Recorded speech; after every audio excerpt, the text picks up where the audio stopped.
जी घबरा रहा है उसके बारे में सोच के, क्योंकि वो हमारा बेटा ही नहीं, लंका की धरोहर है, अगला होने वाला महाराज है। शिव शंभू।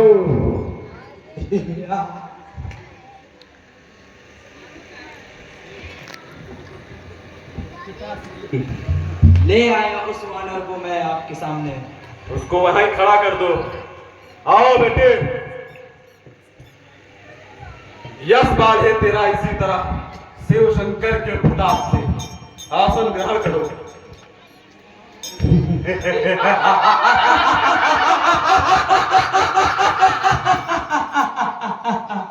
ऐसा पुत्र पाने पर हर पिता को गर्व की अनुभूति होगी। हम चाहते हैं कि हर जन्म में तुम ही हमारे पुत्र बनो। रे बन रे, तू कौन, कहां से आया है? कुछ अपनी बात बता बन रे। उद्यान उजाड़ा क्यों मेरा, तू अपनी बात बता बन रे। क्या तूने लंका के राजा का नाम अपने कानों से सुना नहीं? तू इतना ढीठ निरंकुश है, मेरे प्रताप से डरा नहीं, मारा है।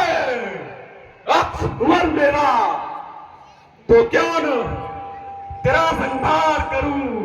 अब तू ही न्यायी बनकर बदला, तेरे संग कैसा व्यवहार करूं रे मरकट। क्योंकि आज तो तू उस शेर की गुफा में आ गया है जहां से बाहर केवल हड्डियां जाती हैं, और तूने तो जुर्म भी स्वयं मेरे पुत्र को मारने वाला किया है। अब तुम ही बता दो तुम्हारे साथ कैसा व्यवहार हो। मैंने एक साथ अनेकों प्रश्न, अच्छा सुनो, 10 मुख की प्रश्न पुस्तिका के पन्ने क्रम से लेता हूं।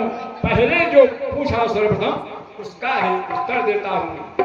सच्चिदानंद सर्वदानंद बल बुद्धि ज्ञान सागर है जो, रघुवंश श्रोमण राघवेंद्र रघुकुल नायक नकुल भूषण है जो उत्पत्ति स्थिर प्रलय पालक पोषक संधारक है।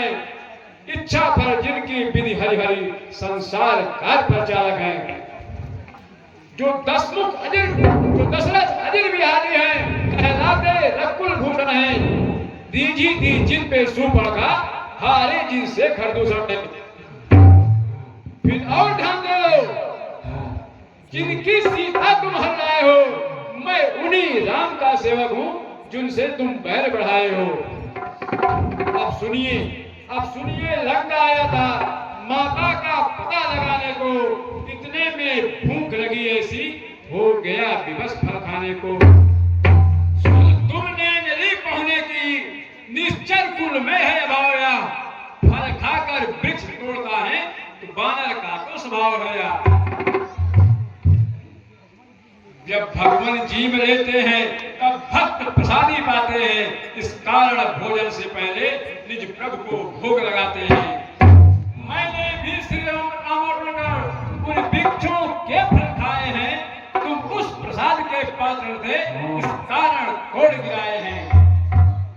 अब सुन अक्षय वट का उत्तर है या, सबको अपना तन प्यारा है। जब उसने मुझको मारा है तो मैंने भी उसको मारा है। मरकट, तू गिरा भर का आदमी और गद भर की जुबान। सर्वप्रथम तो ये बात कि बानर कुल में कब से भगवान बुद्धिमान नीतिवान होने लगे। अरे बानर की तो वो जाति होती है कि यदि सुबह व्यक्ति तुम्हारे दर्शन कर ले तो दिन भर भोजन नहीं मिलता, और तुम त्रैलोक विजेता नीति शास्त्र के ज्ञानी धर्म के विद्वान रावण को नीति बताते हो। बलहार, अगर तुम्हें इतना ज्ञान है, यही चाहते हो, तो ये बताओ कि तुम यहाँ क्या संदेशा लाए हो? हे रावण, तू नीतिवान है, बुद्धिमान है, ज्ञानी है, विद्वान है, इसलिए मैं तुम्हें यह परामर्श दे रहा हूं। माता को श्री राम जी को लौटा करके उनकी शरण में चले जाओ, नहीं तो रावण सीता मां को लंका में रख तुम भारी भूल कर रहे हो। जीवन में अपयश अर्जन कर बिन आई मृत्यु मर रहे हो। सब पीछे से पछताते हैं जो है मदान करता रहे वाले।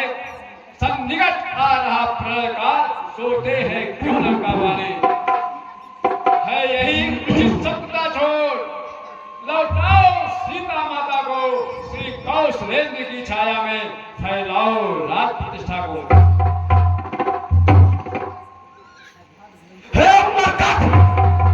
तू कुछ ज्यादा कर बोल रहा है तो सुन। है धाक धर्म से कदम तलक रचना समस्त मुझ में ही है। आज्ञाकारी है सूर्य चंद्र सब उदय वक्त मुझ में ही है। मैं भी त्योरी के चलते ही त्रय लोग कांपने लगते हैं। कर्ण चम कुबेर ब्रह्मा विष्णु मेरे घर पानी भरते हैं। मेरी इच्छा से सूर्य देव ठंडाते और गर्माते हैं। मेरी आज्ञा पर इंद्रदेव करजाते और बरसाते हैं। मुझसा पंडित मुझसा योद्धा त्रिभुवन में और न दूजा है। अपने हाथों सरकार काट मैंने शिव शंकर को। और ये बता क्या उस भालू बंदे तपसी वाले थे हम डर जाए लंका वाले।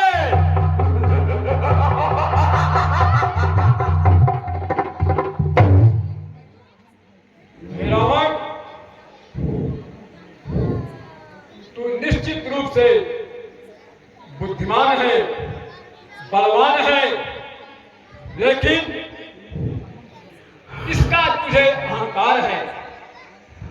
उस अहंकार ने तेरी बुद्धि को नष्ट कर दिया है। तू समझता है कि सारी प्रकृति की शक्ति तेरे अधीन है। नहीं रावण, ये समय का चक्र है। जैसे तू अपना मान रहा है, अपने अधीन मान रहा है, वो सब समय का इंतजार कर रहे हैं। और जैसे ही उनका समय आएगा सब स्वतंत्र हो जाएंगे और तू मारा जाएगा।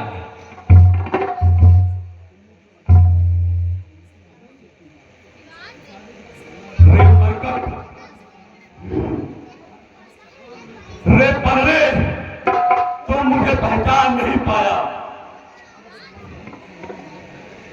रे बनरे आकाश से पाताल का पल्ला मिला देते हैं हम। पर्वतों को मसल कर उड़ा देते हैं हम। आंखों की गर्मी से ही सागर सुखा देते हैं हम। पैरों के प्रहार से ही भूचाल उड़ा देते हैं हम। बाध्यता है दिल हमारा मोर सीखा नहीं। भय खाना आज तक हमने किसी से सीखा नहीं। ये तू अपना ही पराक्रम दिखाता चला जा रहा है। हे दोस्त, तूने जो अधम कहा इससे कब उनकी महिमा घटती है। ये कितनी ही फेंको धूल पर सूरज तक नहीं पहुंचती है। आ गया मृत्यु का दिन समीप, उसने ही तुझे घुमाया है।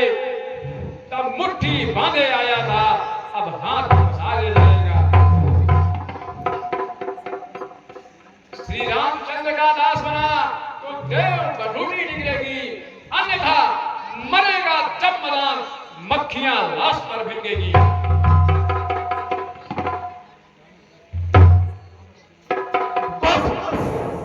अब अगर तू चुप नहीं हुआ तो पटक कर तुझे धरती पर तेरी आंखें निकाल लूंगा।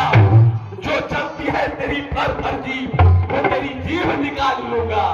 जाके पटक जो छिपेगा पाताल में तो पलट कर धरती निकाल लूंगा। समझ ले रावण के दुश्मन को तीनों लोकों में कहीं ठिकाना नहीं मिलेगा और इन तीनों लोकों में कहीं कोई तुझे बचाना नहीं मिलेगा। रावण, तुझे अपनी शक्ति पर बहुत अभिमान है। और वे भी जान ले अभिमान ही सर्वथा सर्व मूल नष्ट होने का कारण बनता है। इसलिए मेरा यह परामर्श है, अभिमान त्याग करके हमारे प्रभु श्री रामचंद्र जी की शरण में आ जा और माता सीता को लौटा करके उनसे क्षमा याचना कर ले। इसी में तुम्हारी और लंका की भलाई है।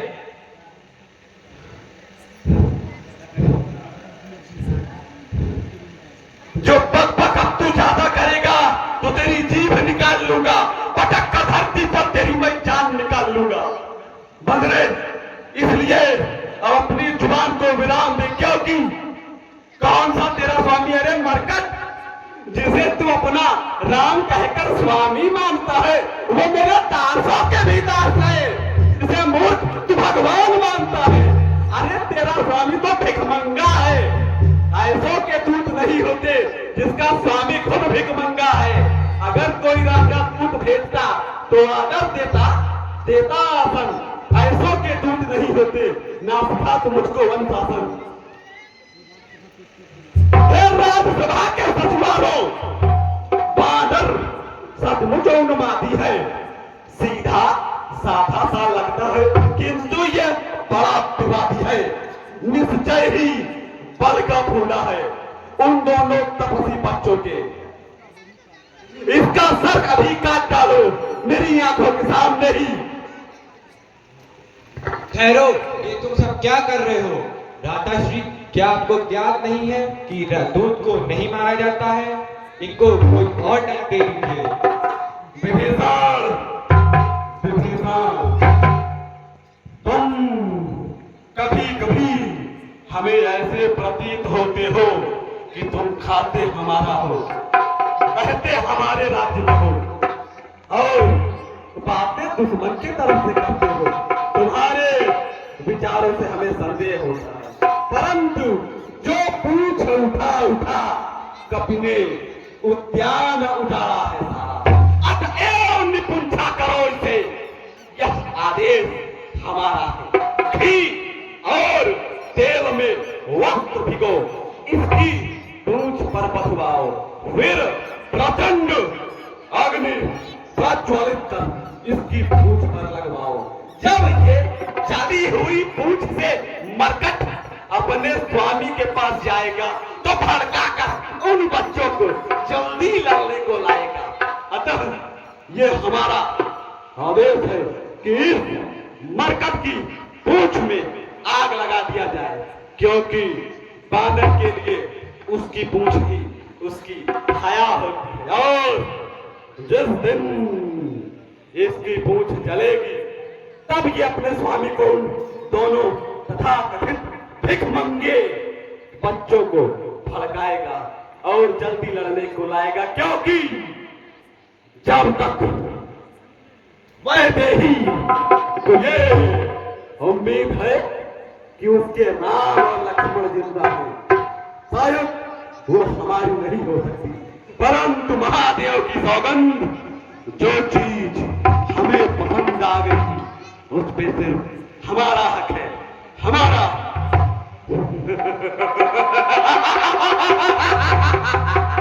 अच्छा, इसकी पूंछ जलवा दी जाए।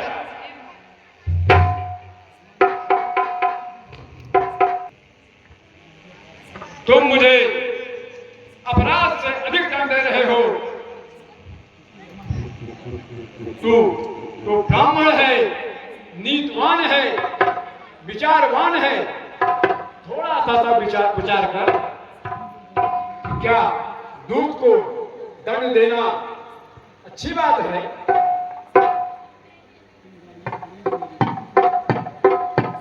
वे मरकट, इस राज्यसभा में दूत होने का स्तर तूने उसी समय खो दिया था जब तूने हमारी बुराई कर। दूत का सर्वदा धर्म होता है कि वो अपने राज्य का प्रस्ताव दूसरे राजा के सामने लाकर रखता है, ना कि उस राजा को सही और गलत बताने का प्रस्ताव करता है। और अगर हम डरते कोई नई बात होती भी मना करते हैं कायर, धमकियां देते देते भी। तो ये तो कायरों का नियम है कि वो मरते मरते भी धमकियां देते हैं। परंतु महादेव की सौगंध, तीनों लोकों में ऐसा कोई भी पैदा नहीं हुआ कि रावण के आंखों के सामने टिक सके। एको अहम द्वितीयो नास्ति न भूतो न भविष्यति इति सर्वदा सत्यम अस्ति। अहम ब्रह्मास्मि, मैं ही ब्रह्मा, मैं ही विष्णु, मैं ही शंकर कहलाता हूँ। तीनों लोकों में, तीनों लोकों में मैं ही पूजा जाता हूँ।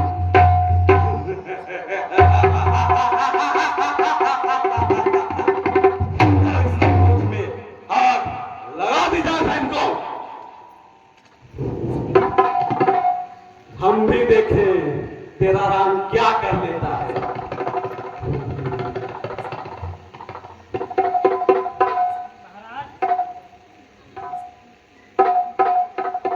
बोलिए।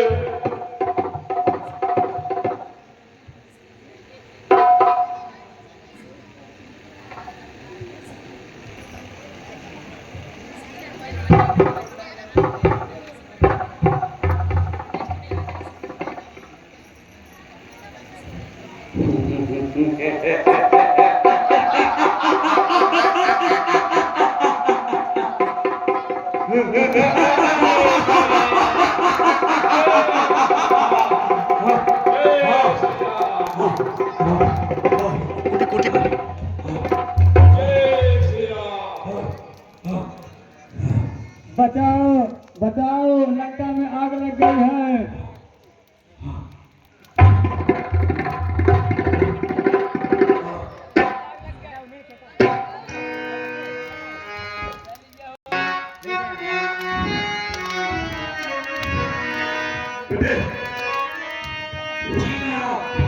ये अपना बात चल रहा है। जय श्री राम, जय श्री राम, जय श्री राम, जय श्री राम, जय श्री राम। जय श्री राम।